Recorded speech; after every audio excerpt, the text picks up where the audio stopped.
Good Vibes Film Club. Good Vibes Film Club.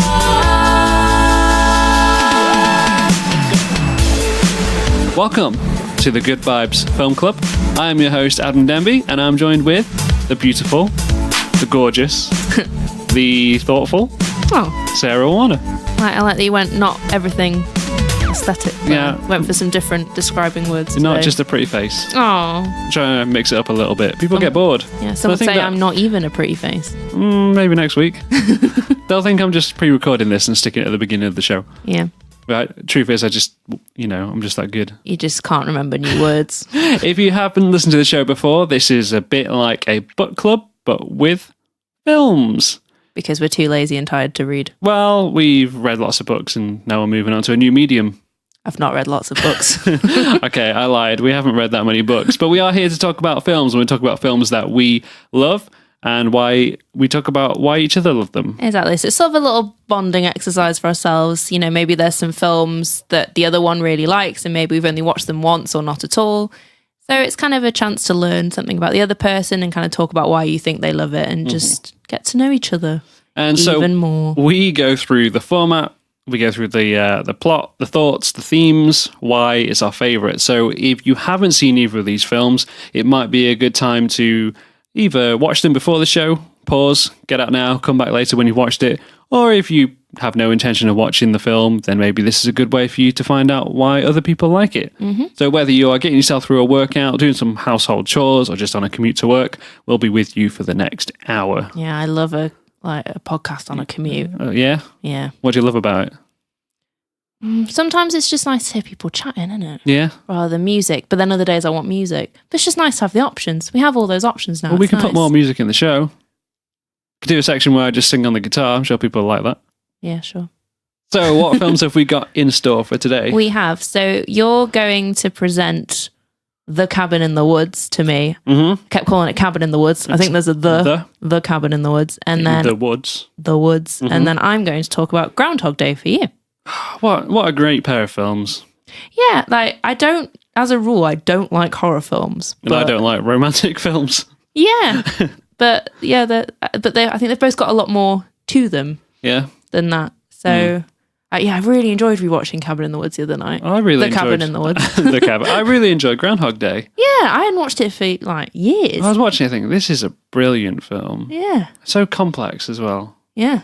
So complex and layered, and there's a lot to talk about. So, without any further ado. I am French. Let's talk about... I don't think it's French. I'll check that. Let's talk about film number one. Yay!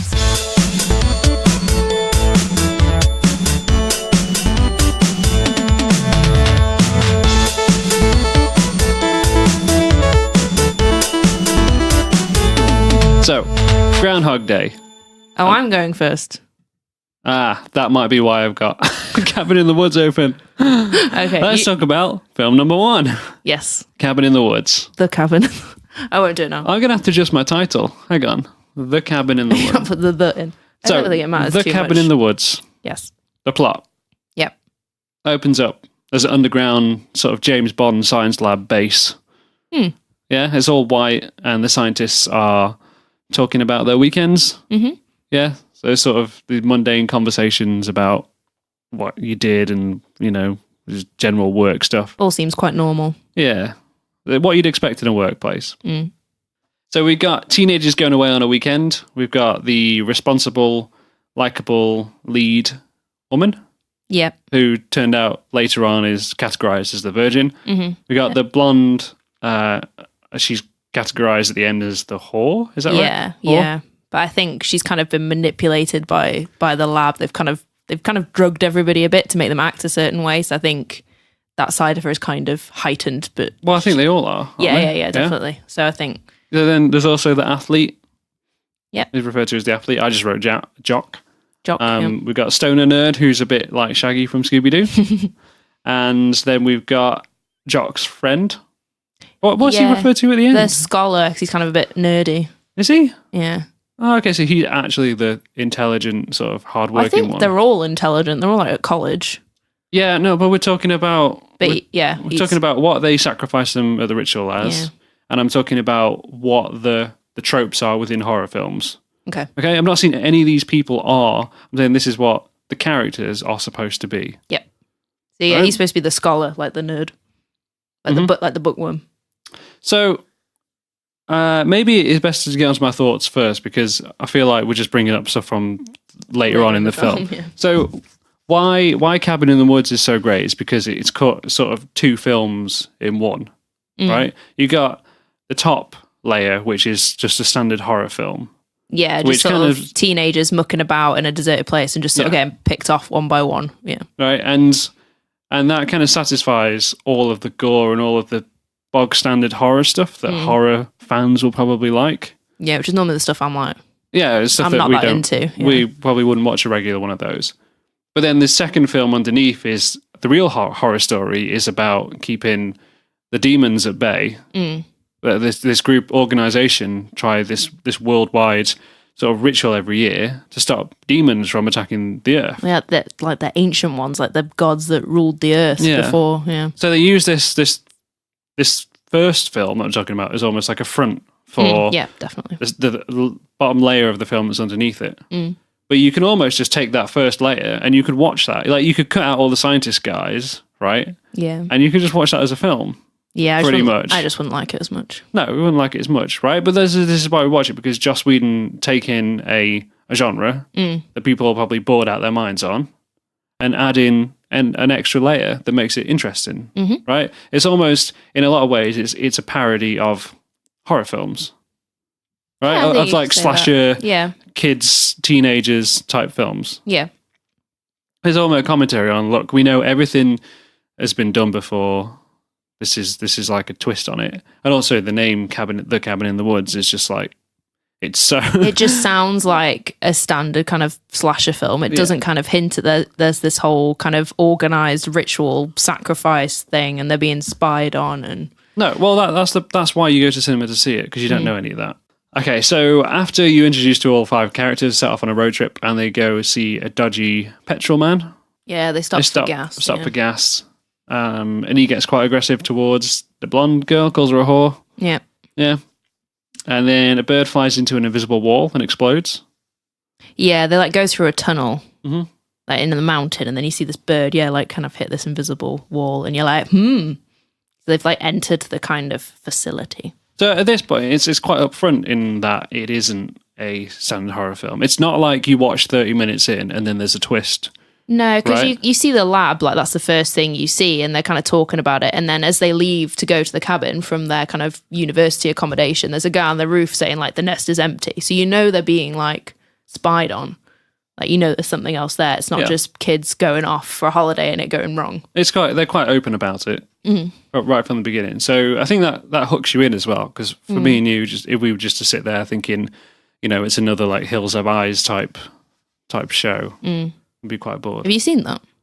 No, I've seen House of Wax. Like the intro is very, very similar as well.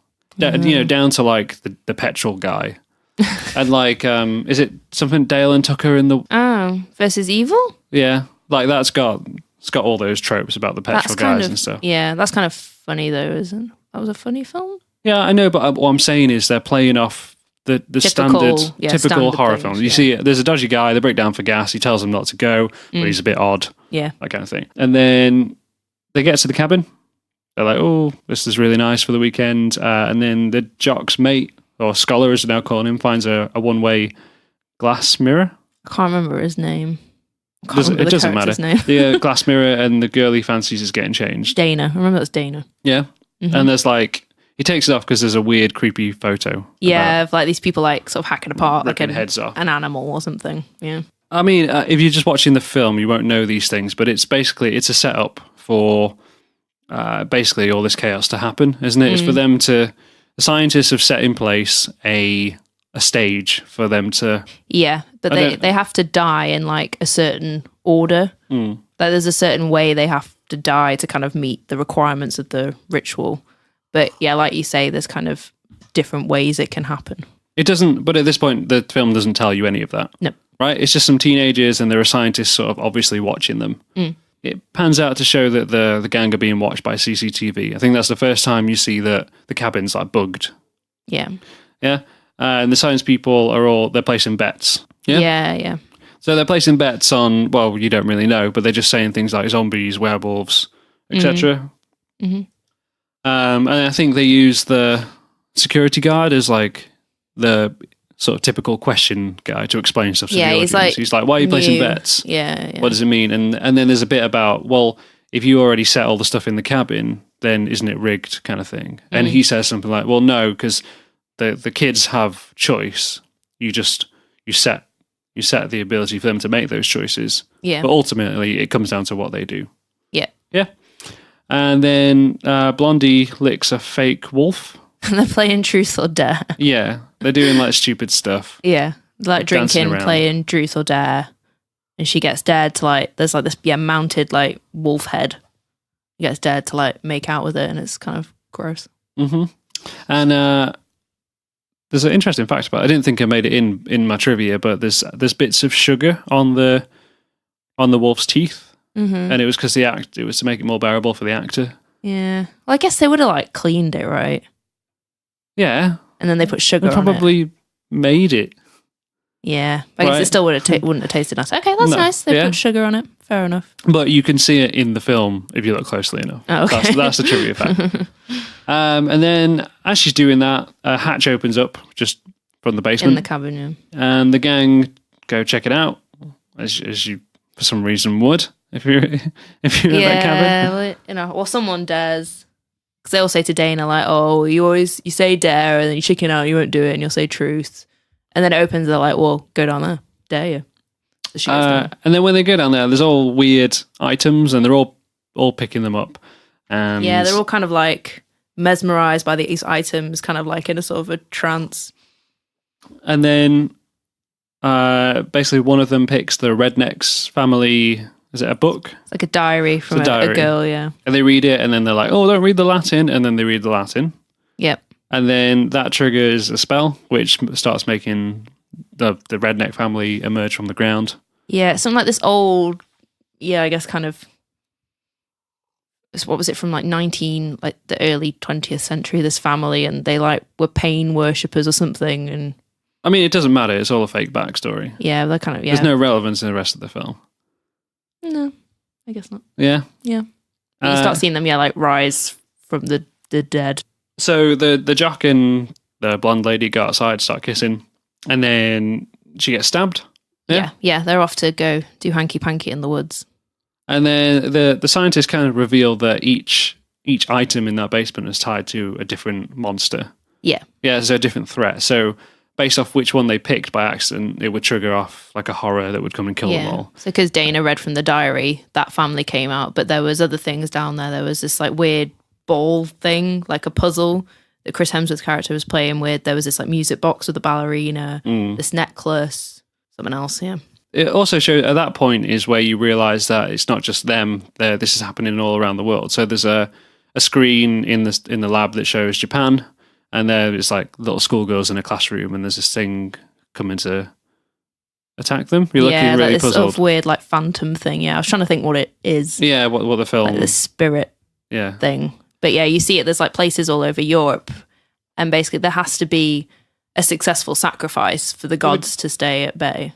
And they're saying that all the other ones have failed, and it's down to US and Japan. No, that doesn't happen yet. No? Okay, sorry. Sorry. So that's when it's revealed that there are others. Okay. Yeah. So this isn't just the only operation, it's like a global thing. And Yeah. they're having different attempts. So then the stoner thinks people are acting a bit differently. I realise that the people they're acting like are these typical characters, the sort of horror film tropes. Yeah, and he thinks they're like, he starts talking about like they're being puppets, or they're being, he starts getting the feeling like they're being kind of manipulated and acting differently. And they're sneaking in, like, the scientists are triggering like vents and things which give off like drugs or chemicals or pheromones or something that make them sort of behave, act upon their like heightened character types. I guess, yes. There's a bit, because when the first one dies and they go back in. Yeah, Chris Hemsworth runs back to the house, and then he's like, right, let's board up the house. like, let's just make sure we all stick together. And everyone's like, yeah, great idea. And then, they like blow this like mist in his face. And then he's like, no, we should split up. Like, we'll cover more ground. And everyone's like, yeah. And the guy that's just high on weed the whole time, he's like, huh? What? That's a stupid idea. Yeah. But then they all like split up. And then obviously when they're divided, like they get kind of start getting picked off. So then, oh no, so I skipped a little bit about them getting frisky in the woods. But then I've got 3 left and they escape in a truck. So something like, I don't think someone breaks through the window and... Stoner guy. Yeah, he like gets pulled hit, out the window. He? Yeah, he gets killed. Like about midway through, he gets hit and he gets dragged off and you don't see him. Yeah. And then the other 3 escape in a truck. And then at that point, they're driving through a tunnel and they realise that the scientist guys realise that the tunnel hasn't collapsed. Yeah, they're like supposed to, I guess it's kind of like a backup plan. They have to like blow up the tunnel. So there's like a rock slide. Mm-hmm. So if they try and escape, they can't. But they realise it hasn't been triggered and they can actually drive out. So there's all this like mad panic in the lab. And they connect the wire back up and then it crumbles. Like at the last moment, in the nick of time. Then at that point, they kind of realise that the gang, that someone is like making all these things happen. Because there's a bit where I think they say, we should drive the other end, and then the main girl says, yeah, but then another rock will just collapse. Yeah, because they know that there's no way out. Yeah. So then the best bit of the film, and you were like really sad about this, and I laughed because we laughed when we first saw it, it's unexpected when you first see it. Yes, we saw it in the cinema, didn't we, actually? Yeah, the athlete, he wants to jump over, there's like a gap between the two, where the tunnel is. He's got like a dirt bike with him. One end where the tunnel is, and then the other bit comes out, but the distance isn't actually that far, but there just happens to be it's like no canyon bridge, between. and the tunnel's blown up. So he gets on his dirt bike and gives this really good speech about, I'm coming back and I'll get them. I'll get the choppers, I'll get the army, and like I'll blow all those people to bits. And then he drives up a ramp and then he crashes into the invisible wall and he dies, and that's the end of him. Yeah, but it's just like he bounces like off it. And I think, just seeing it in the cinema, it was so kind of just unexpected. He kind of just flops about like a fish. So I was sort of laughed out of shock. Yeah. And then when we watched it the other night, I was just like, oh, it's horrible, because he just bounces forever like into the canyon. And it's like boing, boing. And he's all just floppy. And then they get back in the van and they drive, and then the jock's mate gets stabbed because there's like a guy hidden in the van. Yeah, there was just a guy hidden in the van and he just like gets him through the neck with a crowbar. Just stabs him. Forces them off the road and they go into a river or lake. I think it's a lake, yeah. At this point, it's just the main lead female. Dana, left. yeah. And she's in the water and she climbs out onto the pier. Yeah, it's like a little pier thing, yeah. And this bit, my favourite bit in the film is where it pans out and it's just like an office party. And they're all celebrating and pulling like those party popper things. Poppers, yeah. And there's like, you just see her on the big screen just getting like torn to pieces by this guy with a bear trap. Yeah. And it's just, I can't remember what the song is, but it's some just like really happy party song. And but it cuts to all these like, these weird moments where there's like a guy in the office and he's wanting to ask out this girl and she's got no interest in him. And it's like, I'll get to it in the themes, but it feels like, it's like the life that people realistically would have if this situation was a real thing, right? Yeah, because there's a whole bit where the new guy, the security guy, you kind of see he feels uncomfortable that people are betting. And one of the scientist women, she's like, oh, it's just people letting off steam, because the job people have to do, they've got quite a lot of weight on them and they are killing people. Yeah. So they kind of have to, I guess you have to try and make the best of it. And kind of, if you don't try and put a bit of fun into it, it gets really dark. Yeah. Like, it is a whole dark. It's like a big responsibility and it's a big deal. So people have to kind of detach themselves from it. Yeah. I think it's also when, not in this film, but in others, when you get into like a secret underground base or something, you don't necessarily, it doesn't point out that this person realistically would have to live in the base and they'd be away from their family and they all have their own lives and things. And this almost not makes fun of, but sort of suggests that if this really is a situation where they're underground, then this is the kind of life that people would be having. And then, and just while they're having the party, he gets a phone call and it is the director. Yeah, because the reason they're all celebrating is because at this point they think... No, you don't, yeah, but it doesn't... You don't know this. No, because the security guy asks, because I'm sure he says something about like, oh, but she's not dead. And they said the Virgin's death is optional as long as she's the last one. As long as everybody else is dead. Yeah. It doesn't matter if she dies. So they're all like, oh, phew, all the other 4 are dead. We're good. It's okay. Yeah. And then the director rings and says, basically... Well, you don't know what they say. He's just like, oh, God, no. Well, he says which one on the phone. So you're like, oh, shit, one of them's still alive. And then it turns out the stoner's alive. Yep. And he rescues the Virgin. Yep. They take them into like an underground... It's like a tombstone. He opens it up and it goes through. Yeah, he's found like this like kind of lift. I don't know how he's found elevator. That. Because he got stabbed and was like nearly dead, and then he suddenly knows you see his blood get poured into the ritual thing. So I don't really get how he's lost a lot of blood. Yeah, like they wander around for like the rest of the film. She's been like torn to pieces for about 10 minutes by a guy with a bear trap. Like she's not looking great, but they're still like walking and like running around. And there's a bit more film left. They go on a while. This last bit of the film, I haven't actually written that much because it's all just action and gore, really. It's all just references. It's like, oh, that thing, or these things. So they go down in an underground elevator and they see all the monsters. So all the possible monsters that they could trigger when they're, we're looking for stuff in the cabin earlier, they're all in these little cubes, like little prison cells, ready to be unleashed upon. Because they've basically entered the cube that like undead family came out of. They've like gone into it. And you just see all these kind of monsters, like it's like people, or if it's like mythical, or like other kind of typical like things. Like a unicorn, isn't there? Yeah, you see a unicorn later it stabs on. people with its horn. And then then suddenly everyone's quite panicked because they know that they've got into the base. They need the guy he's not died. dead. Yeah, he's not dead. More importantly, so the and security they've infiltrated the base. He's panicking. He's pointing the gun at him, but then ultimately it goes wrong. They escape out the cube, and then the security guy comes to kill him. Yeah, because you think when they're in that cube, you're like, well, how are they going to get out of this? It goes the opposite way. As soon as they get past him, that's when everything goes wrong. Yeah. He let them out. He had one chance to shoot. If it didn't matter that she died, I would have just shot him and her in the process, right? Because you just got to kill one. Just shoot him first. But he's trying to be nice and get her out, and he probably shouldn't have hesitated, I don't think. Yeah, because there's like a zombie hand on the floor, and he's like ready to shoot, and then the zombie hand like grabs him, and then he freaks out, and then they like knock him out of the way. And then basically they let out all of the monsters.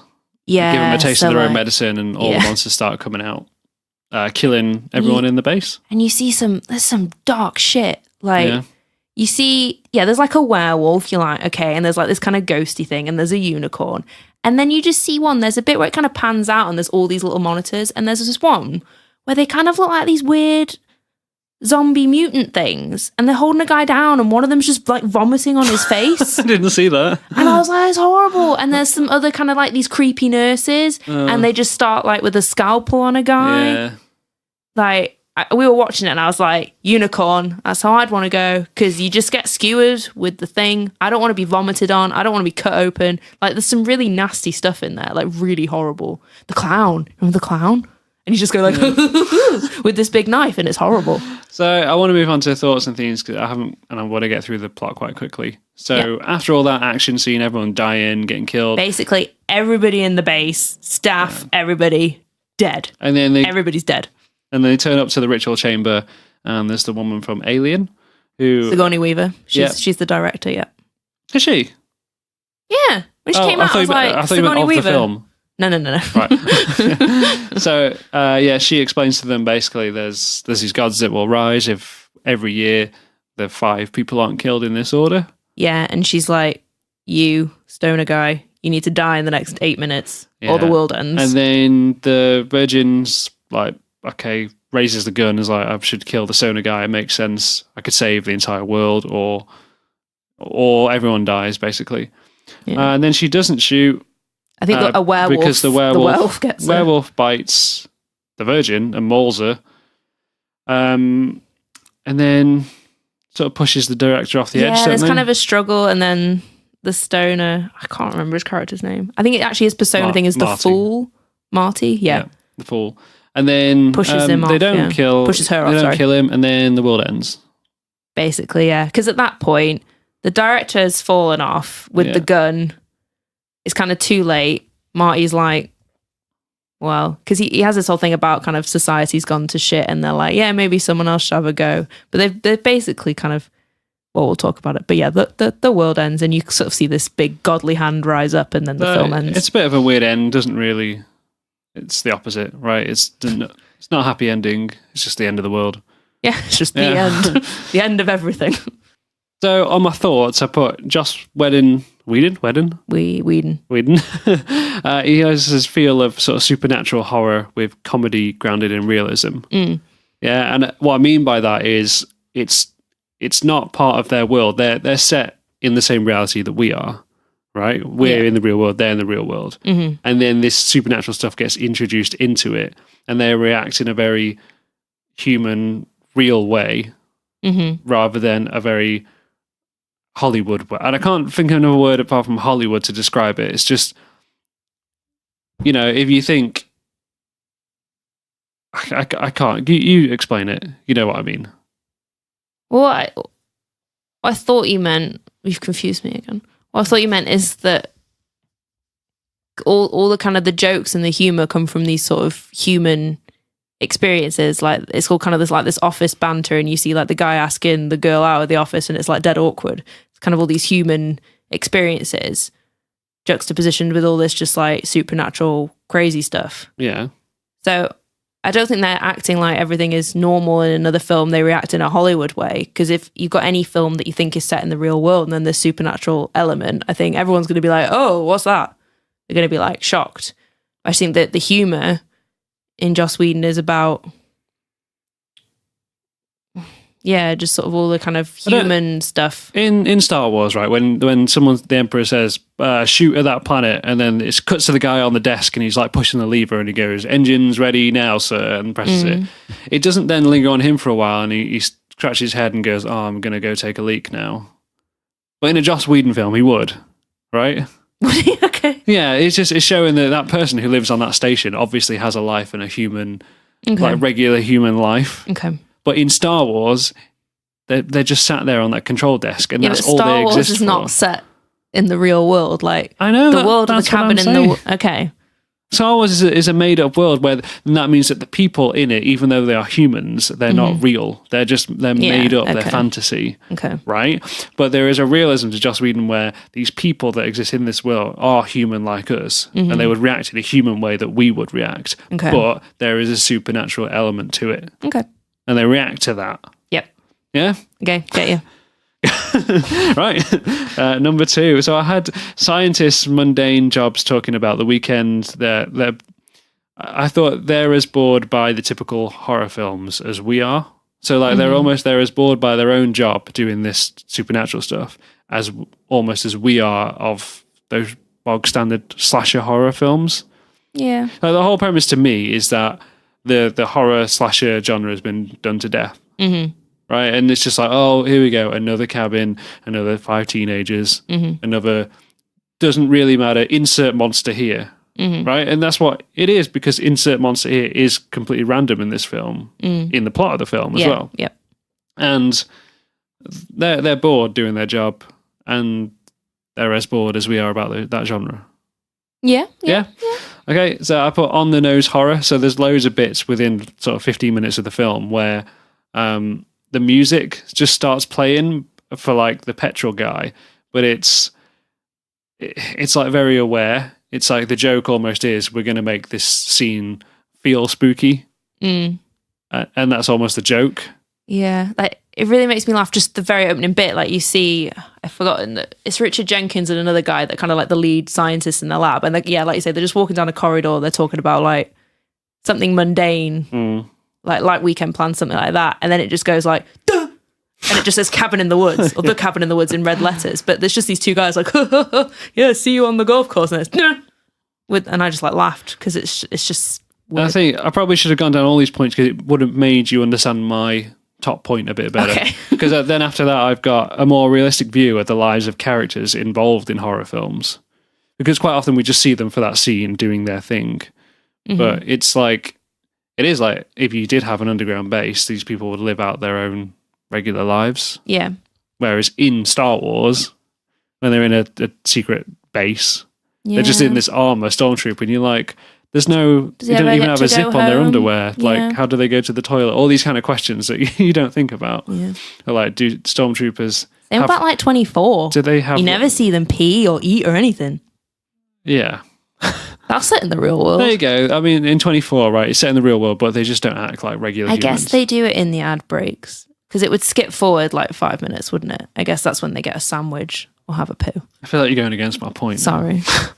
So then I've got... I'm saying they do it in the ad break, so we don't see it. But it's yeah, there. but all of their trousers have zips on them.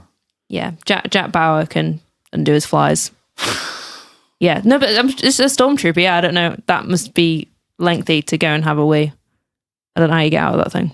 So beneath the top layer of horror character tropes, there is a deeper horror story beneath it. I said this already. There's 2 films in one. One is about sacrifice to keep out evil, and the other one is teenagers in the woods kind of thing. Yeah, like your typical slasher. And I yeah. like how they kind of transition into that bottom layer. Yeah, In the yeah. way that they also, the bottom, transition into the bottom beneath the cabin. Yeah. Yeah. Like down, into the depths where the And- gods are. I put it delivers a horror and gore film for the audience that wants it. Yeah. Because we don't necessarily want that, but there's something for those regular horror fans. Yeah. And then I've got some questions. So I got every horror movie is created by these guys, ? I started to think about the kind of the meta meaning of this film and what it Mm. and it's that every film that they were showing on the TV of all around the world was all kind of based off real horror films that we know, right? Yeah. So I wondered if this film is almost suggesting that that these sort of horror events happen around the world. All of them are controlled by these guys.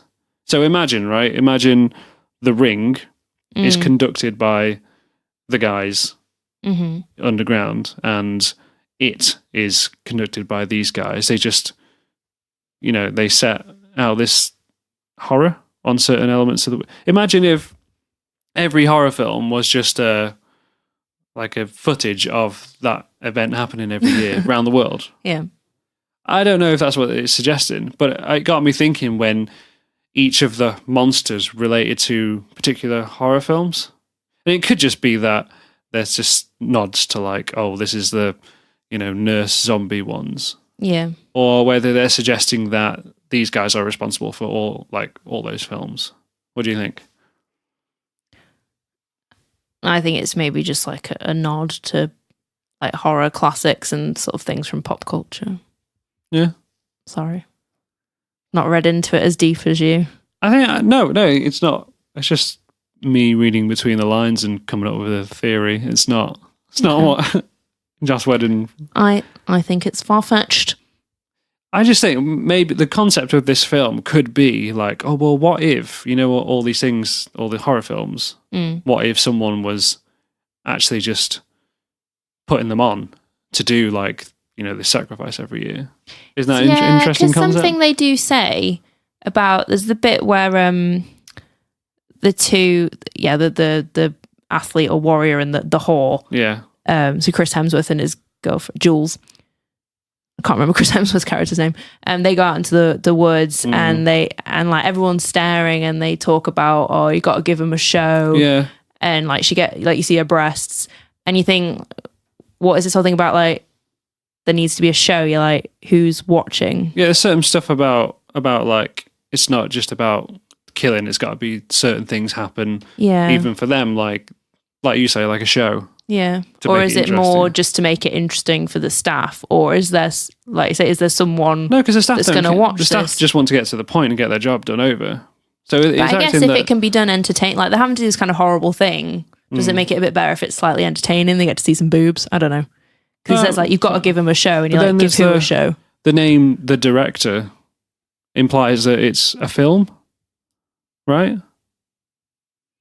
Yeah, it could but be you the get, like, director of a director of company. a company. Yeah, But it's not really a company, is it? No. I see what you mean. Yeah, it gets you thinking, is A what I'm little saying. bit. Yeah. And then my last point, every horror villain ever is it the ultimate terror. I was just thinking,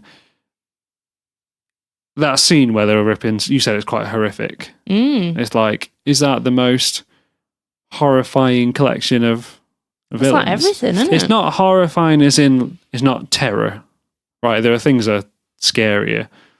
But as a threat, I think that's probably one of the most horrifying scenes.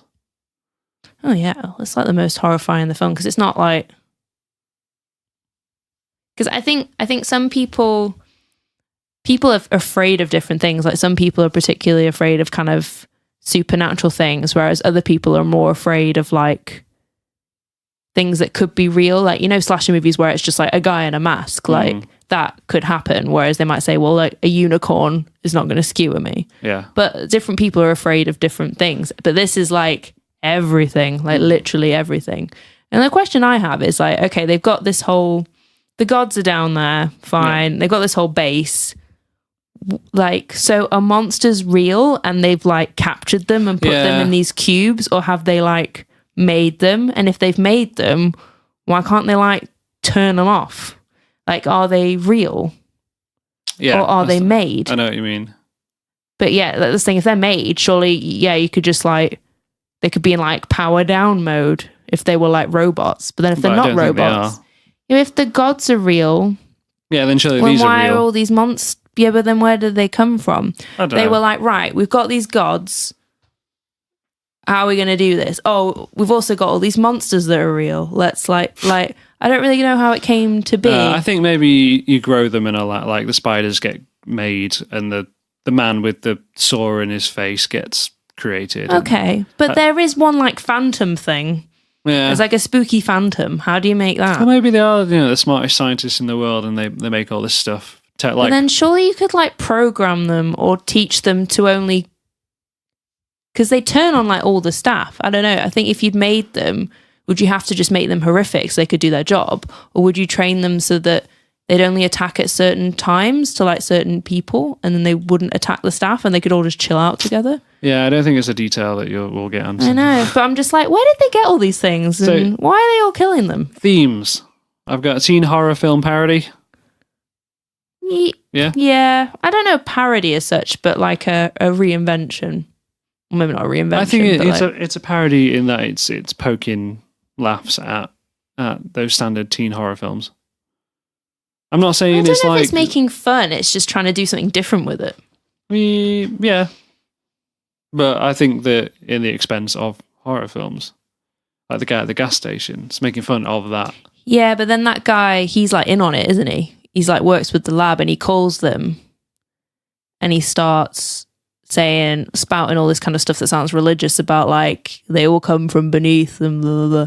So he seems kind of like this sort of hick petrol guy. Yeah, but I'm not disputing that. Okay.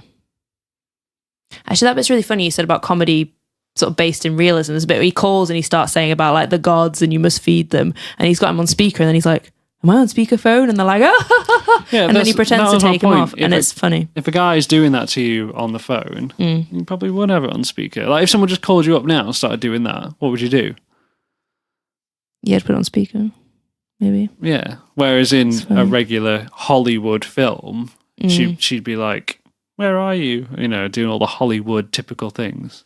Not what a real person would do. Yeah, I guess he'd be saying all that stuff about the gods, and the guy would be like looking kind of all kind of scared and serious, but they just act like it's kind of an office prank. Yeah. Can I get onto my themes? Yeah, sorry. Character tropes, which is typical characters. Manufactured horror. So the idea that they create all this horror themselves, but also that sort of nodding at the fact that a lot of horror films in real life are just let's make another idea. Big Brother, because cameras and stuff. Sexy people. There's loads of bits where it's just focusing on people being sexy and doing dances and stuff. Well, yeah, it's because she had to be the whore. Yeah, but other people do it. Do they? It's just her. Okay, it's just her. Free will and destiny. Mm. There's all this stuff about, is it predetermined? Yeah. Can they do anything about it? Yeah. Yeah. Puppetry and stage play. So the people down below are the puppet masters and... But they're also puppets because they're doing this for a bigger master. Yeah, but that's There's why I like get puppets of puppets. Yeah, I agree. Yep.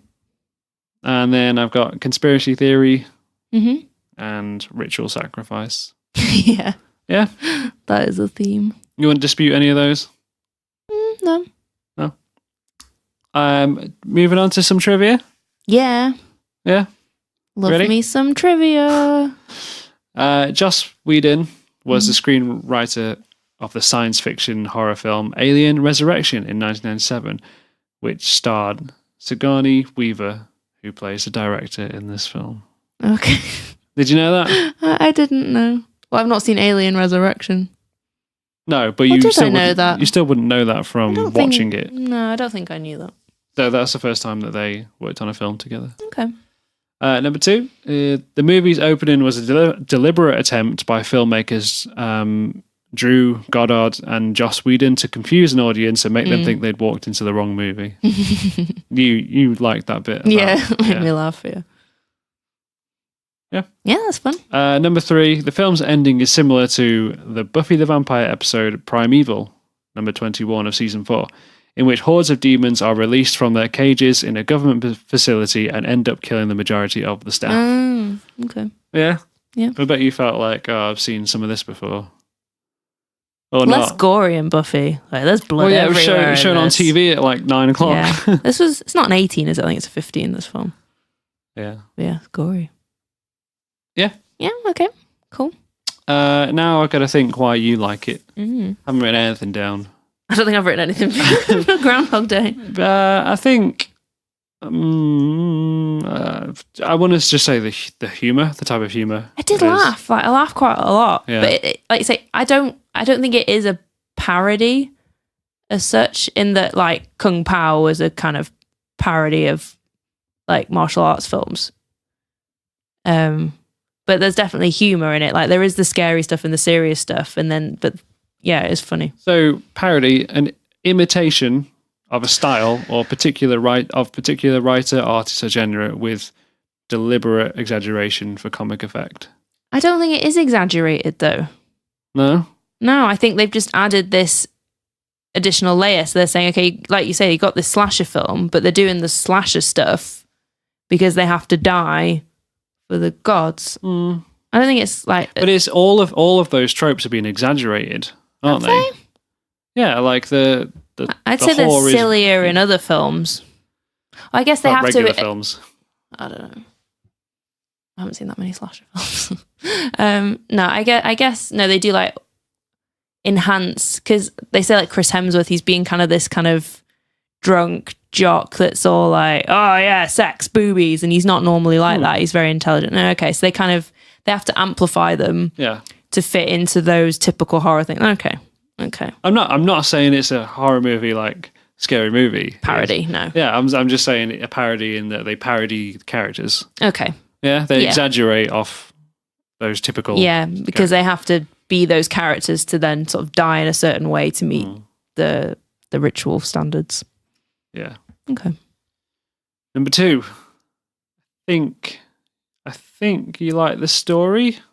Yeah. Right? That's this is broad. really vague. You like the film? You like the bits that were filmed? I think you like the fact that there's a twist.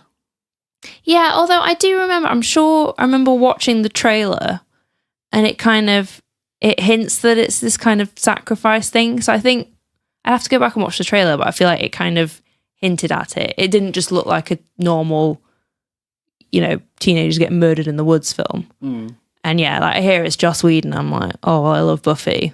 So even though I don't really like horror, I would be willing to see this because he writes some good shit. Yeah. Like, he's really good. So yeah, I like there's a layer and there's like so much more and there's this whole massive organization that are like kind of designing it all. Yeah, it's cool. Number 3, it's a weird one again, but I'm going to say pacing.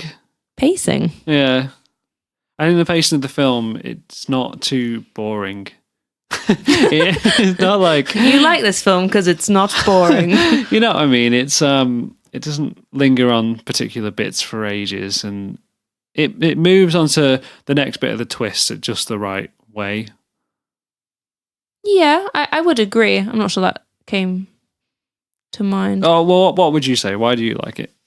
I guess what you've said, kind of just that it seemed In a less vague way. yeah, it's not a typical horror film. It's clever, and I like that there's this whole like all the supernatural like monster stuff. I think is cool, and it's just very.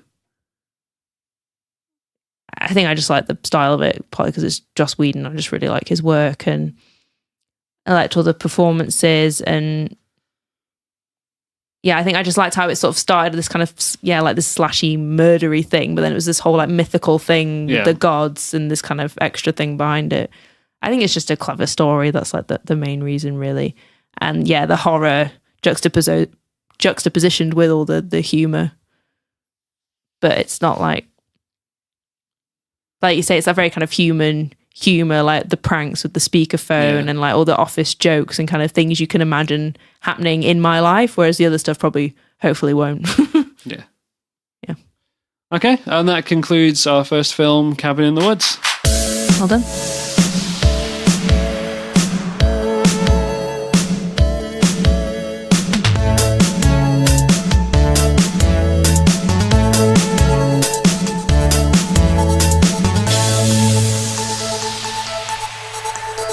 On to Film number 2. Groundhog Day. Go, plot. Groundhog Day. Right. So the plot. So we open up and we see Bill Murray. He is a weatherman, and he seems like really like just a chilled, like charming guy doing all the weather. And you're like, oh, he seems like fun.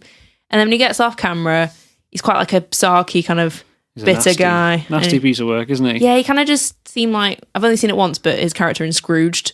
Because he works in TV as well. I'm just like, same guy. I mean, his character in Ghostbusters is still probably the same. He's just always kind of sarky and a bit obnoxious, isn't he? Yeah. But you love him. He's just fun to watch. So it's coming up to Groundhog Day, and every year Bill Murray, character's Phil, they make him go to the town of Punxsutawney, where they have like the country's oldest Groundhog Day celebration. Yeah. And he like really hates going, and he's like, oh, it's so stupid. But he goes with his camera guy, Larry, and his producer, Rita. There's not many characters in this film, so I feel like I have to remember them. Rita, played by Andy McDowell. And Phil's all like, yeah, I'm going to like get out of here. I'm going to go to a big network and be like an anchor. And he's just all like sarky and annoying. But they go off to the town for the Groundhog celebration. And he wakes up on Groundhog Day. So they get there, he gets his hotel. He wakes up. He's on his way to the Groundhog celebration. He just meets a few people on his way. There's a guy he used to go to high school with. That's Bing! Bing? Bing! Does he say that? Yeah, he always says it. Bing! Yeah. He's like really annoying and like a toucher and a hugger and... Ned? Ned Ryerson or something. Yeah. Bing! Life insurance guy. Yeah. Yeah. And he's really annoying. He meets him, and then Phil steps in a puddle, and Ned says something about, oh, watch out for that first step, it'll get you, or something like that. It's a doozy. You don't know this film at all, do you? Yeah. Well, I watched it a whole like 5 days ago. And then there's the Groundhog celebration. So it I think foreshadows about the first step, and there will be more. So he goes to the Groundhog celebration. The Groundhog, they get it out, and he sees a shadow, which means there won't be an early spring or something. They just whisper to this little groundhog. It's weird. No disrespect. It's just funny. I thought he would come out and see something. They kind of just whisper to him, and they're like, no, you saw a shadow, guys. Yeah, it's more of a ritual thing. Yeah, and everyone goes, oh. Okay, so then after the celebration, they try to leave town in their van, but then this blizzard is coming, so they have to go back to town, and Phil's like really annoyed because he just wants to get out of the town. He wants to get back to wherever they're from. I've forgotten. So he goes to bed, and he wakes up, and his little... Yeah, I Got You Babe is playing again, because it played the day before on the radio. And he's like, oh, why are they playing yesterday's song? And he looks out the window and there's like no snow. He comes out his room and like he meets all the same people and they're saying the same things. And he's like, oh, this is weird. So he goes out and he's like, what day it is? And someone's like, it's Groundhog Day, silly. And he bumps into Ned again and like all the same stuff is happening. And he's really freaked out. I think he picks it up quite well, though. Yeah, like I think I would freak well. out more. He kind of has a little freak out and then he kind of just gets on with it and he's like, okay. I think the first time he's like, right, this is weird. Mm. But It's a tricky one because you can't really base it off anything as an actor trying to act that if there's a scary monster, you can kind of visualize, a giant bear being attacking you, right? But this is a reaction that you just don't know what anybody would do in that situation. Yeah, I mean, there must be people that have experienced it, some kind of like... But it's not... not literally experienced it, but think they've experienced it. Right. Like, severe deja vu. Okay. I don't know if Bill Murray has. Or he might have just had to, imagine it. Those people must be having mental episodes, though. They can't actually go to sleep and then, win the lottery the next day. No. I don't know if anyone has experienced it. I'm just saying it's possible. It's just these kind of things that you're watching as a viewer. You think, how would I react to that? And is he reacting well enough to it? Mm-hmm. Like, is that how it? It's hard because if you underreact, it's like, well, that you'd be freaked out. Yeah. Why isn't he freaked? And then if he takes two, like sometimes people, I think why I know it a lot is because in time travel films, when someone says, I'm from the future, mm-hmm. it goes two ways. Either someone just goes, okay, and wanders up and then just carries on with the film, or they spend the next 10, 15 minutes having to get this person to get over the fact that it's real so we can move on with the plot. Yeah. Like, you sat there thinking, just believe him already. So we can move on. Yeah. But they just get it just right. Like he reacts to it just perfect. Sorry, I've derailed you. Continue. It's okay. But no, I would agree. It sort of is an appropriate amount of freaked out, but still cracks on with the day. Mm. So I think I can't remember if it's that night or the next night, he breaks a pencil when he goes to bed. Yeah. He's trying to figure out what's going on. And then when he wakes up, it's like back together and in a different place. So every morning he wakes up, he hears I Got You Babe on the radio. Every day is Groundhog Day. And this goes on for a while. And after a few days, he tells Rita and she's like, yeah, whatever, mate. Like, I think you need to see a doctor. And he goes and has a head exam and for a brain scan. And they're like, yeah, there's nothing wrong with you.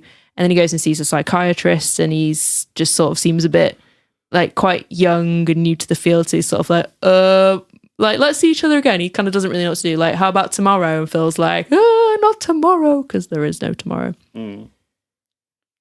So he kind of goes through different phases then with his days.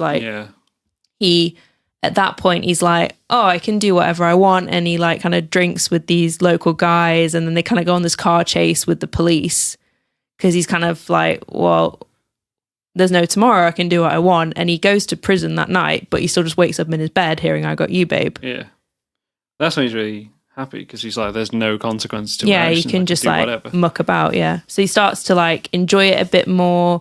He just eats whatever he wants in the diner because he's like, I'm not going to put on weight because I'm just going to go back to how I was tomorrow. When he sees Ned, the annoying guy from high school in the street, he just punches him because he's just like, Ned, and then thumps him. It's really funny. He sleeps with that woman. Yeah, he manages to seduce a woman. He basically keeps going up to her every day and asking her stuff just out of the blue. And this woman's like, who the hell's this guy? But she never remembers. I think it's Nancy. And then he uses all that information. Yeah, he pretends that he knows her from school. And he's like, oh, I sat next to you in Mrs. Blah Blah's class. And she's just like, oh yeah, even though he hasn't. And then, so he uses it to manipulate people. Yeah. So sleep with people. And sort of... But then I think he starts really he likes Rita, really, deep down, his producer. So then he's starting to, he uses it to just seduce women for a while, steal money and kind of do stuff like that. And then he kind of starts using it to get to know Rita a bit better. He learns all her favorite drink and her favorite things. So then when she spends the day with him, each day she's kind of like, oh, this guy's actually all right. But you just see this kind of a montage. He keeps trying to get to have sex with her. Yeah, and every day she's like, no. And it's just this montage of her slapping him because he pushes it too far He's and trying gets to a bit rush. creepy. Yeah, he's rushing to the goal, Yeah, isn't like he? she's not a, sex on the first date kind of gal. No, and she never will be. No, Doesn't matter how many times he tries. no, it's just not gonna happen. Sorry, I keep saying I've got to go down to the next page. I've read page 1 of my notes. That's quick. You're doing record time here. How long is page 2? Oh, Yeah, slap montage, and then he gets really depressed. yeah. And it kind of, you go into the sad bit of the film. So he's kind of had fun with it. He's tried to get Rita, that's not worked. And then he gets really depressed. On one day, he goes to the groundhog celebration. He steals the groundhog, and everyone freaks out. And then they go to this ravine, and he's got the groundhog in the car, and he just drives off the ravine and dies. But it doesn't work. And then he tries to kill himself in a lot of different ways. He puts a toaster in the bath. He walks in front of a van, jumps off a building, and every day he just wakes up. Like, he keeps killing himself, and then he just wakes up in his bed hearing "I got you, babe." And then he just sort of, you see him in the cafe with Rita, and he's just like, well, I'm a god, and she's just thinks he's like so full of himself. But then he starts going around the restaurant and just telling her loads of things he knows about everybody, because you don't know how long he's been there at this point, how many times he's lived that day. Like, he knows everything. Yeah, he never ages or gets fat or puts on weight, so it could be years for all we know. Yeah, I can't remember. I read about, the director said maybe it's about 10 years. Oh, really? I'll have to find it, because some people estimate it's something like 40 years. Wow. And maybe it's closer to 10. That just based off how well he plays piano or how well he knows everybody. Yeah. And it says about how many days exactly, different days you see in the film. I can't remember how many. And I didn't put it in my trivia. So maybe I'll just tell you that later, because it's not in my notes or my trivia. But it does, people have counted how many different days you see in the film. Yeah. So he starts being nice. Yeah, he starts going around, and then Rita sort of, I think, gets a bit freaked out, but sort of believes him, because she's like, how does he know all this stuff? And then you kind of see him, he's gone through being silly, he's gone through trying to get Rita, he's gone through getting depressed, and now he's kind of realizing that he wasn't that great a person. He wants to try and be a better person. So he starts being nice, he starts learning all these skills. He goes and has a piano lesson every day with the same woman. And every day he's like, oh, I'm a beginner. Obviously, at the beginning, he is. But then I guess after quite a while, he starts getting really good on piano. He learns to ice sculpt. There's a sad bit where there's the town homeless guy. Yeah, that was good. And on one day, he decides he's going to take him for some food. But then he collapses and he takes him to hospital and he dies. And the nurse is like, there's nothing we could do. Sometimes it's just people's time. They go. But then Phil thinks he can change it. So every day he goes, he tries to give him loads of food and take him to places, but every day he dies because that's just the day he dies. And it's really sad, because he thinks, I'm having to relive this day. Can't I do something good with it? Yeah. And he just can't save him, because that's just his time to go. So that's quite sad. But then he just starts helping other people. He's kind of got this schedule. He knows when this boy is going to fall out of a tree at a certain time, when this guy starts choking on a steak in a restaurant. So he kind of has his daily routine where he goes and stops all this bad stuff happening in the town. He just goes and does it every day. So he starts kind of using his situation to do nice things for people. Yeah. Which is nice. And then there's this big groundhog party one of the days, and Rita's there, and he's playing piano, and everyone's coming up to him like, oh my God, you helped me with this, you helped me, and everyone loves him. And Rita's like, oh my God, this guy's cool. And then there's a charity auction, and Rita buys Phil, and they kind of go back to his B&B and have a nice chat and fall asleep. And he wakes up, and she's still there. And it's February 4th. It's the day after Groundhog Day. Yeah. And they walk off into the snow, giggling, and that's the end of the film. Yeah. So it's kind of once he kind of earned her kind of admiration and respect. I don't know if she's head over heels in love, but it's on the way. That was then how he kind of lifted his curse. Yeah.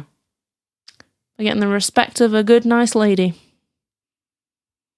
Well, was it?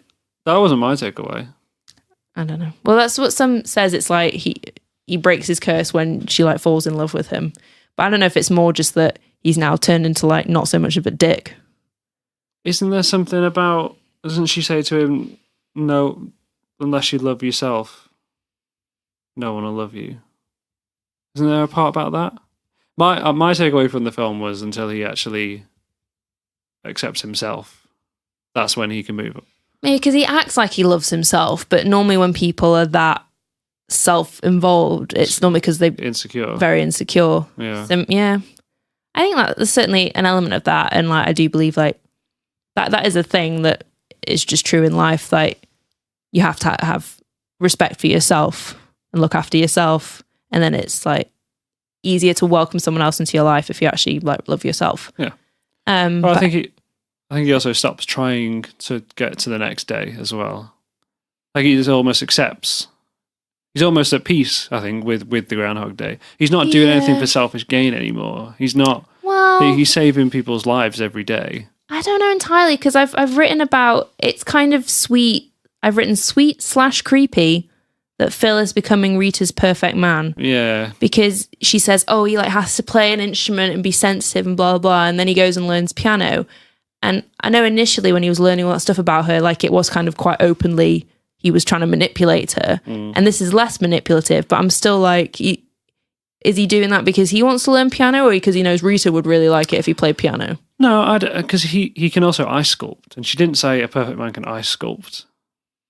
But I think maybe it is a hint, but I think he does try. He gives up on trying to get in her pants effectively, or trying to be with her.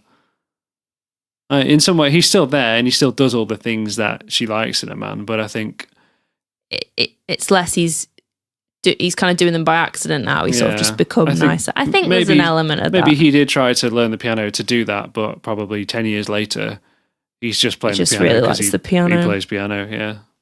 Yeah, I guess. More thoughts? I wrote, I've written in another line, Bill Murray is creepy. Like Scrooge, Nancy is stupid. Just because, I don't know, I tend to, myself, I think I remember most people that I've met, generally, I think. Mm-hmm. So just when, I know it's a film and it was just put in to be silly, but just when he learns that stuff about Nancy and then he's like, oh yeah, I know you from school. And she's just like, yeah. And I'm like, no, love. And then she just like shags him. And I'm like, ugh, this guy like does not know you. No, but I mean, no disrespect. If you do just like go home with a guy straight away, that's fine. I can see her being quite stuck up in school and not wanting to even know the people who weren't popular.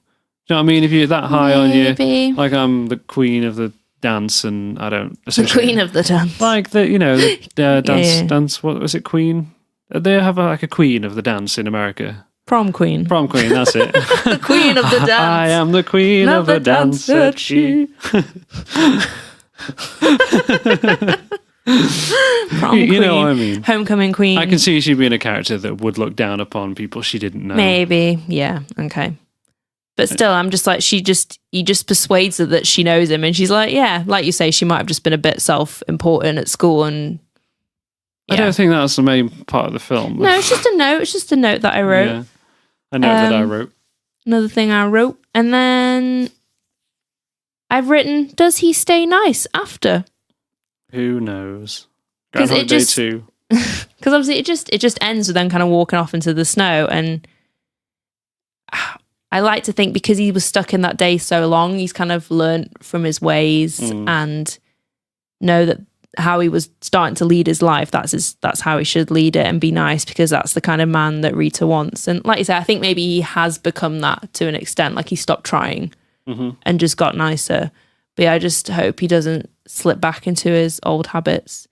And he's all like, oh, we should move here. And I just think, I don't know. I think I'd be scarred. I think I'd like never want to go back to that town that I hadn't left for 10 years or whatever. He knows everyone though. I guess, but they've only known him a day. Yeah. But he knows everything. I don't know if I'd want to live there. Maybe in a few years. I think I'd need a break. Maybe he'd be dying to know what happened to everybody the day after, right? And he could finally know all those things. I guess. Did the old guy's grandchildren come and see him at his funeral, all that kind of stuff. Who was that? The homeless guy Oh. who died. You just tell me about okay, it. So you said old guy. He was I got old. confused. Well, I guess he was quite old, yeah. Well, he was old enough. He died of natural causes. Yeah. Yes. Yeah? Yep. Other thoughts? So I noticed, it's like we were talking about Rita said she liked a man to play an instrument. She had a very long list because he was like, because he's just dead creepy and like to start with, and sort of just says she should go out with him, and she's like, no, thank you. And he kind of pushes it, and then he's like, well, what's the perfect guy for you? And she does list quite a long things about like he's funny and caring and sensitive, and he's not afraid to cry in front of me, and he plays piano, and he likes French poetry, and you're like, oh, like it's a very, I know it's something we maybe criticize men about, like, oh, she's got to have like this color hair and like a body like this, and she must do this, like be smart, but like not too smart. But she's done it. I was like, you're not going to find him. I'm like, that is a fantasy man, because you're never going to find someone that probably fits every requirement that you have. That was her honest truth, though. Like, for all I know, she's just trying to put him off. Right? She's trying to be like, maybe. Basically, you've got no chance with me because I want all of this. Yeah. I don't necessarily know if that list was true or not. It could have been true, but it still could have been to put him off. Yeah, I guess you're putting him off. Yeah. Next one. That's all I wrote. That's okay. For thoughts. Themes. I put self-improvement. Yeah. Because obviously he goes through... Like Scrooge. Yeah, like I think there are a lot of parallels of kind of... Probably the way he plays the character and sort of becomes nicer. It's not really, ghosts of Christmas past or whatnot, but... like the ghost of Groundhog. Ghost of Groundhog. But he does have to kind of go through and kind of think about how he acted, and then when he acts better, things go better for him. And he sort of, starts off not nice, and his co-workers don't like him, and he just does little things, like he brings them like coffee and donuts, and they're like, oh, he's all right. Because I don't think he's horrible all the time. Yeah. Because if someone was like a dick to me every day, and then one day they brought me a coffee, I'd be like, that's nice, but that doesn't redeem them for being horrible every day. So I think he can't be like all bad. But I think when someone does that, you can tell when they're trying to be nice, or whether they are just nice. Yeah. Right. When someone tries to brings you a coffee because they want you to owe them something, or they want to show off that they've bought a coffee, bring it back on them later to hang it over their head, that kind of stuff. Yeah. I think they get, because you see, and Larry and him have kind of a strained relationship, and they kind of dig at each other a bit. But you see when he brings him a coffee, he is like, oh, thank you. You can tell he's just trying to do something nice. So you just, like little things like that can be big gestures to people, and it's nice seeing co-workers. Because obviously he's really confused to start with and frustrated that he's living the same day over and over. And then he kind of goes like, well, I can do whatever. And then he tries to kind of get what he wants out of it and use it to his advantage. And then he gets really depressed. And then he's just like, right, well, I'm here. I'm going to try and help people and do something good with it. And then eventually I think that leads to him being a better person. Do you think, I had some thoughts on the film, and I was trying to remember what the 5 stages of grief are. I've written that. I have written that. I was thinking about that, especially the bit like where he is depressed. Yeah, because he's really in denial. Yeah. Because he's like, this isn't happening, because you would be. Yeah, and he goes through like anger and he gets frustrated with it. It goes through depression. And then I think bargaining is one of them. I'm not sure he really bargains. I think it's like, what can I do to get out of this type thing? Is the suicide bargaining? No, I think maybe like the getting in jail and stuff is... It's almost like... Yeah, he's trying to do something to get out. How can I change this sort of thing? Potentially. And then obviously acceptance is where he's like, right, well... Guess this is it. I might as well... do something good with it. Yeah. And I did write that. Yeah. In sync. So that brings me on to one of the reasons why I love the film. And we won't have this on there. Okay. One of the reasons I love this film is because of Zelda Majora's mask. Okay. Yeah. No, I had not thought So for of those that. of you who have never played that game, it's basically the same 3 days recurring. So you start at a point and the world ends at the third day. A moon with a big creepy face is coming towards crashes into the earth. the earth. But in that game, the same events happen every single time. So at 2:00 on the second day, an old lady's mugged, for example, and you can go and you can save her and you help her and you get a reward for it. But then when it resets, she still gets mugged every single day. And that's sort of like the death bit of the homeless guy. There's nothing you can do, but you can do all this stuff in the time that you've got. And weirdly, that game is tied into dealing with grief. That's the theme about the game. That's so clever. And I think there is something around, like, you don't usually have time to deal with things that happen in your life. But in the Groundhog Day and in Like Majora's all Mask, he's got is time. all you've got to come to terms with it. And if you could live through that over and over, eventually your stages change, don't they? And you move on and you accept. That's really cool. Yeah. It's really interesting. No, I didn't think you could have that on the reasons. No, I had not thought of Zelda. Legend of Zelda's just good in it. Like Yeah. so much stuff. That's really cool. Which came first, Groundhog Day or Majora's Mask? Groundhog Day's 93. Yeah. That came first? Yeah, well, yeah. But I mean, so it still has similarities to always the Lost Woods in Zelda, in that you move off one screen and basically you just keep coming back to the same bit. Yeah. So Lost Woods in every game, and basically you always come back to the starting point. So you'll go off, do two things, go off the screen, you'll come back right at the beginning. And it's like that. Groundhog Day is almost, it is a bit like a video game in that you start at the first bit of the level and you run and you jump and you fall down a hole and you start again and you run and then you jump over that hole and you keep going, but then you hit an enemy. And then you learn those three things and you come back again And then you jump over, you jump to over avoid the enemy. them. Like how he learns to avoid the puddle. The puddle. Yeah, so he has all these encounters that you would in in a video game. And then he learns, And he how to learns- avoid them. Yeah. Yeah, You but- learn from your mistakes. But every time he keeps having to start from the same point. yeah. And that's what you do in a game. Oh, so you love this film because it's kind of like a video game. Yeah. I hadn't thought of that. I'll let you get I don't to know it. you at all. I have failed. Do your themes. End of podcast. Do your themes. I've written about optimism. Optimus Prime. Optimism. Optimism, yeah. Because there's a bit when he's drinking in the bar with the guys and he's like moaning and he's like holding up this glass. He's like, some people would say this is half empty and some people would say it's half full. I think, yeah, I guess it's sort of about self-improvement and changing his perspective because he's very half empty at the beginning. He's like, I'm stuck here in this town and I hate it and it's Groundhog Day every day and I hate Groundhog Day and blah, blah, blah.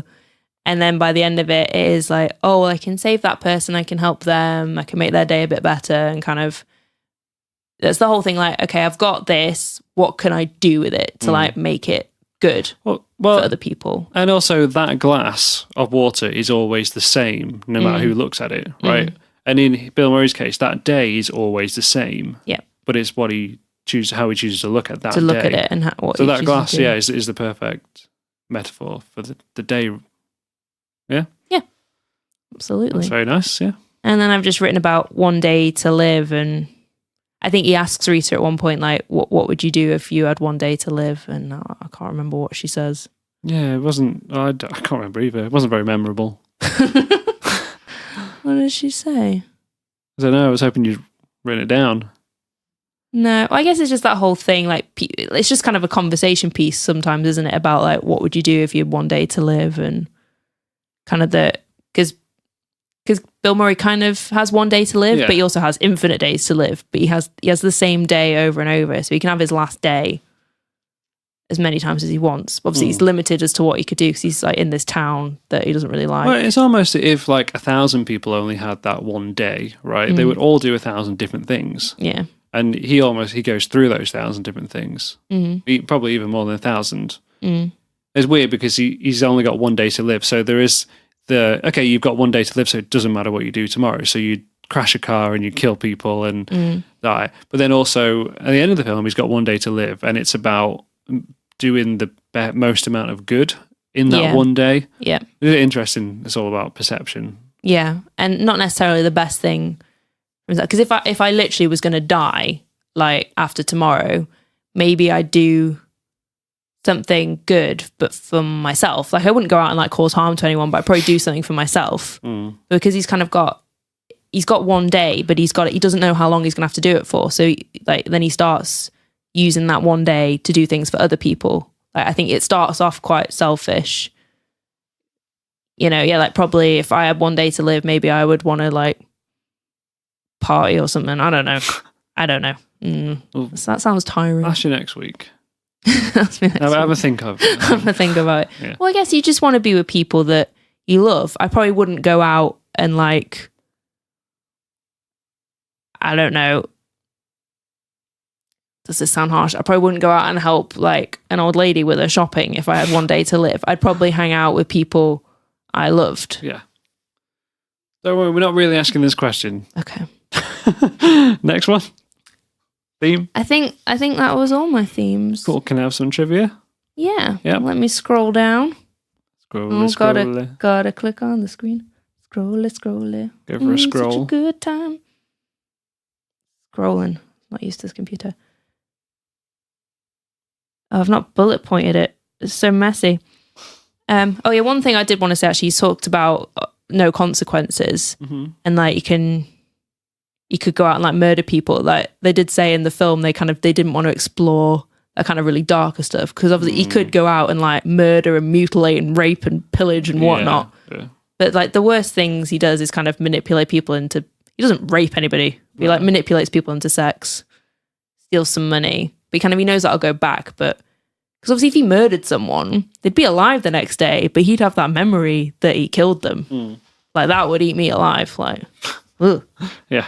So one bit of trivia was Bill Murray was bitten, I think, a few times by the groundhog during filming, and he had to have anti-rabies injections because the bites were really bad. Oh, okay. Yeah, so he didn't get along with the groundhog. Does he wear gloves? Not during all of it. Okay. Or maybe because it's cold. Anyway, it bit him. Yeah. And then Harold Ramis, who was the director of Groundhog Day, and he was in Ghostbusters. I can't remember his character's name, but he's like one of the main characters in Ghostbusters. It's not Bill Murray, not Dan Aykroyd, the other one. Igor. Yeah. Egon. I've only seen it once. I don't know. Yeah. They fell out after the film was made because I think they had different kind of perceptions on the tone of the film and had kind of different thoughts on it. And they didn't talk for years. I think there were several things that strained their relationship. When they were making the film, Murray was going through a divorce and he'd call Ramis all the time to like talk about it at like kind of all times a day, and they had a strained relationship and they didn't talk for years. While he was calling about his wife? No, like after the film was made, they then didn't talk for years. Right. I think partly their relationship had become strained during filming, and then they had these disagreements about the tone of the film. Yeah. And then they didn't talk for years, and I think they did make up. I think he's died now. Yeah, he died. Yeah, I think they did make up before he died, but they didn't talk for years. It's kind of sad. God, they made up. Yeah. Number 3? Yeah. The crew. So when you see Phil and Rita wake up when it's finally the next day, they had a vote on the crew about whether Murray was wearing like pajamas or was shirtless. So basically like implying whether or not they had sex. Oh, okay. And it was a tie between the crew, and the assistant director sort of insisted, she said he had to wear the clothes from the day before. Otherwise, like it would just completely ruin the film for her. She kind of just spoke out, and that's what they put in the film. Yeah. Which I think definitely if they'd shagged, I would have been like, really? And the whole point would be... He couldn't on that day. Yeah. It would never happen. Yeah. Yeah, I think so. So I think that definitely... So that assistant director, whose name I've not written down. Yeah. Well done. Because, yeah, I would have been like... Mm. Okay. So I've had this like amazing idea why you like it, and I think it's because it's basically kind of like Majora's Mask. We're just going to edit out that bit you said earlier. Wrong. No, it was my original thought that I had. Go on, 1, 2, 3. Well, I don't know now. I don't think we don't have to discuss it. We discussed everything about the film. I think kind of get a feel for why. Okay, well, you like it because it kind of relates to Majora's Mask. Yeah. That's the reason. And then I think We mentioned like Christmas Carol as well, and I know you love A Christmas Carol. Okay, right, and number 3. I know you really like things, or it kind of relates to Majora's Mask, like where they kind of, its time is manipulated. You like time travel things. So I guess it's just this whole video game thing, and you kind of you go back and you get time again, and you can like learn from it. And it's funny. We laughed. You think it's funny? These are all very vague points. I suck at this bit. I'm always really bad. I never write anything down. I'm hoping it'll just come to me. And I'm sure I thought of something while we were talking. And now it's gone. And your Majora's Mask thing was so cool. I think we both do, don't we? Do what? We don't write anything down. No. Let's hope I get inspired. Right, so that's... Yeah, you got anything more to say on Groundhog Day? You definitely don't have anything else to do tonight? I've got lots of things to do tonight. Yeah, I know. Let's wrap this up. I'm over this. So that concludes our discussion on film number 2, Groundhog Day. Hurrah!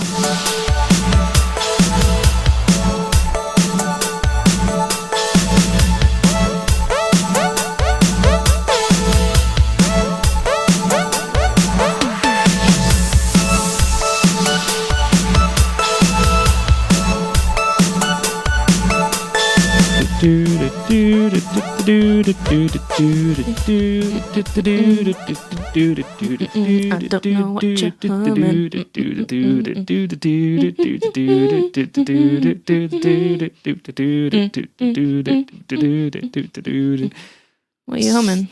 Nothing, just making it up. Oh. So that's the end of the show. As always, you can write to us at fanmail@goodvibesfilmclub.com. And you can follow me at Cosmic Onion on Twitter. You can also support us on Patreon at patreon.com/Good Vibes Film Club. And you can follow us for an extra $1. Donate to us. You get some additional content. And that's not really related to films. No, but it'll help us paying the rent for those films. Yep. An extra few pounds here and there. Every little help helps. pay for our studio equipment. Yes. We're not in this for the money, but if you would like to donate, you're very welcome. Yeah, it'd be very appreciated. And yeah, we just hope everyone's enjoying all the content and would like to contribute. Thank you so much for listening. If you enjoyed the show, please leave us a review on iTunes or your podcast service of choice. And tell your friends, as always. Tell your best mate. Tell your ex-best mate. Tell your mom. Tell your dad. Tell your goldfish. You're supposed to list someone. I think we listed them all last time. Okay. And, tell everyone that likes films. Sorry if you can hear a squeaking. Sorry, that's me on my chair. Squeak in the chair. Sorry. So the most important part of the show is we tell you what films are coming up next week, so you can watch along and join in with the film club. Yeah. I'm going to do one of your favourites, Adam, which is Return to Oz. Return to Oz. I'll be honest, I don't even know what that is. No. I'm full of surprises. Yeah. I don't want to bring out just, mainstream. You've mentioned it before. I think it's like a sequel. I gotta go look. It's like a sequel to The Wizard of Oz, but it's from like the 80s. Is it from like the 80s? We'll find out next week. Well, I think it came out a while after the classic with Judy Garland. Yeah. Yeah. That is true. So yeah, that'll be interesting. Yep, and the film that I'm going to watch of yours is Inglourious Bastards. Yeah. Little confession, I guess. I do really like this film. I think I've only seen it twice. I've just been trying to get you to watch it for about 5 years now. Well, it'll be a third time now, won't it? Yeah. So I hope I like it as much as I remember liking it. And I'm not just like, ugh. So if you want to join in for the club next week, go ahead and watch those films if you get a chance. Or make time, I would say. Put it in your diary. Inglourious Bastards, I think, is long. Yeah. I think that's a long film. So thank you so much for listening. Thanks, everyone. We'll be back next week. Thank you. See you later. Bye.